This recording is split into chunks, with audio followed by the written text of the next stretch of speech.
L'échec de la pacification des favelas bientôt à l'écran au Brésil. Scène surréaliste dans une favela de Rio de Janeiro. Une policière et un narcotrafiquant blaguent et échangent des sourires dans une ruelle. Mais dès que le réalisateur crie « Action », les visages se ferment, pour coller à la dure réalité. Le film tente de retracer un des principaux drames de la ville qui a accueilli les Jeux Olympiques il y a 2 ans, l'échec de la politique de pacification des favelas par le biais d'une police de proximité. Le lieu de tournage n'a pas été choisi par hasard. La favela de Tavares Bastos, zone populaire nichée dans une colline surplombant le quartier de classe moyenne Catete, est une des seules de Rio où les trafiquants ne déambulent pas avec des fusils d'assaut longs comme le bras.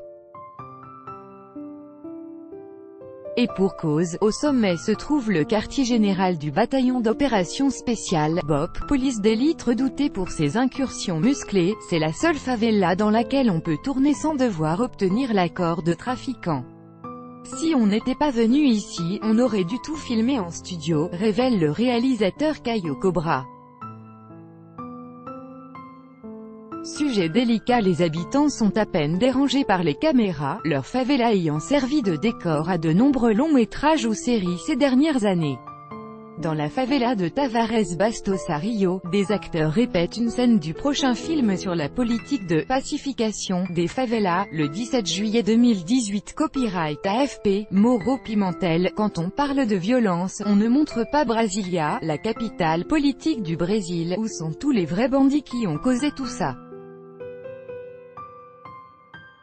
On ne parle que du résultat final, de nous, en fait, déplore César Machado, habitant de 66 ans qui observe de loin le tournage en sortant de la boulangerie. Le scénariste du film est Rodrigo Pimentel, ex-capitaine du BOP qui déjà signé « Troupe d'élite », grand succès de billetterie en 2007 qui racontait de façon assez crue le quotidien de ces policiers pas comme les autres. Cette fois, il s'attaque aux unités de police pacificatrices UPP, créées en 2008 pour tenter de juguler la violence en amont du mondial 2014 et des JO 2016. La stratégie consistait à occuper le terrain avec une police de proximité pour éloigner les trafiquants et renouer le lien avec les habitants. Comme dans Troupe d'élite, l'histoire est racontée du point de vue des policiers. L'héroïne est une jeune policière qui s'engage dans le projet Accord perdu, avant de voir son rêve s'effondrer dans un Rio miné par la crise économique et les scandales de corruption. Ce film parle du moment actuel de Rio, après toutes les attentes créées par le mondial et les JO. Aujourd'hui, tous les jours, les journaux parlent d'habitants de favelas tués par balles, de policiers morts.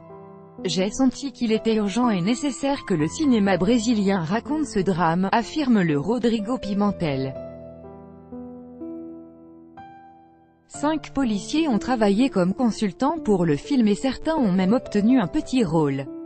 Dans la favela de Tavares Bastos à Rio, des acteurs répètent une scène du prochain film sur la politique de pacification des favelas, le 17 juillet 2018. Copyright AFP, Mauro Pimentel. Le policier est aussi une victime de la violence, mais sa version a toujours été dédaignée, voire occultée par le cinéma, souligne le scénariste.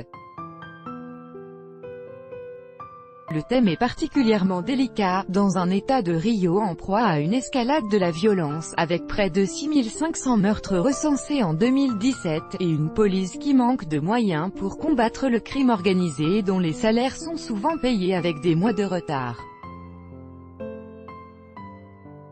Les policiers de Rio sont ceux qui meurent le plus au Brésil, plus de 130 victimes en 2017, mais aussi ceux qui tuent le plus, avec près de 1150 personnes abattues lors d'incursions des forces de l'ordre, l'année dernière, plaie ouverte. Dans ce contexte des plus tendus, le film risque fort de ne pas faire l'unanimité, même si l'équipe assure qu'il sera équilibré, le film ne prend pas parti.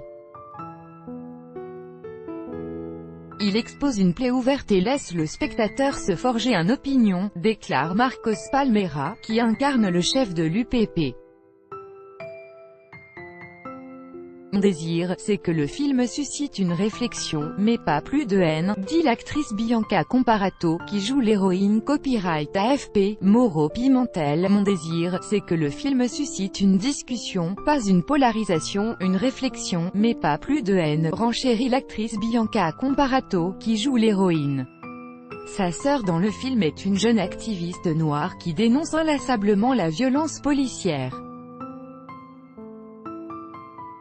Une référence à peine voilée à Marielle Franco, conseillère municipale criblée de balles il y a 4 mois et dont l'assassinat a causé une vive émotion dans tout le Brésil et au-delà des frontières. Tout droit de reproduction et de représentation réservé. Copyright 2018, Agence France Presse.